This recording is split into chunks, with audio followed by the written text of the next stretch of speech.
હાલ ઉનાળુ વેકેશન ચાલી રહ્યું છે ત્યારે બાળકોને મનોરંજન માટે અવનવી રમતો વાલીઓ દ્વારા રમવા માટે અપાતી હોય છે, પરંતુ ઘણા વાલીઓ બાળકોને ટાઈમપાસ માટે મોબાઈલ પકડાવી દેતા હોય છે. ત્યારે મોબાઈલમાં રમતા અને વિડીયો જોતા બાળકોની ખાસ તકેદારી રાખવા પ્રેરે તેવો કિસ્સો સુરતમાં સામે આવ્યો છે.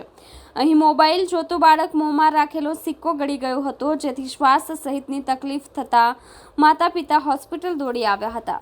બાળકની માતા સંગીતા દેવીએ કહ્યું કે મારું બાળક 6 વર્ષનું છે. મોબાઈલ જોતું હતું, સાથે મોંમાં સિક્કો રાખ્યો હતો જે ગળી ગયો હતો. સૌપ્રથમ તેને તકલીફ થતાં અમે નજીકના દવાખાને લઈ ગયા હતા, પરંતુ તબીબોએ કહ્યું કે તેને સિવિલ લઈ જાઓ, એટલે અમે સિવિલ હોસ્પિટલ લઈ આવ્યા હતા. અહીં તેનું એક્સ-રે કરીને સિક્કો બહાર કાઢવા ઓપરેશન હાથ ધરવામાં આવ્યું હતું. સિવિલ હોસ્પિટલના તબીબોએ કહ્યું કે બાળકને ઇમરજન્સીમાં લાવવામાં આવ્યું હતું.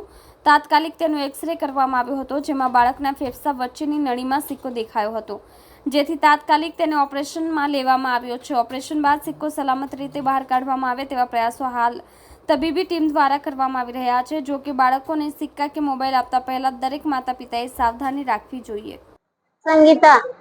संगीता देवी। ये लड़के का पवन कुमार। कहाँ पे रहने का? वहाँ रहते हैं, अभी नहीं जानते उतना।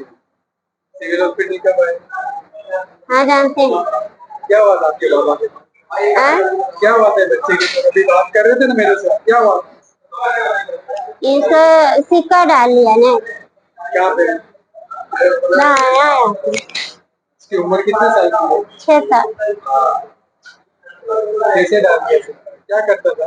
मोबाइल देख रहा था, फिर इसमें पैसा मुंह में रखने था, वो जैसे जैसे अपना अंदर चला गया। आप सिविल हॉस्पिटल हाँ, डॉक्टर ढूंढे गए, बोला सिविल ले जाओ, हमसे नहीं होगा।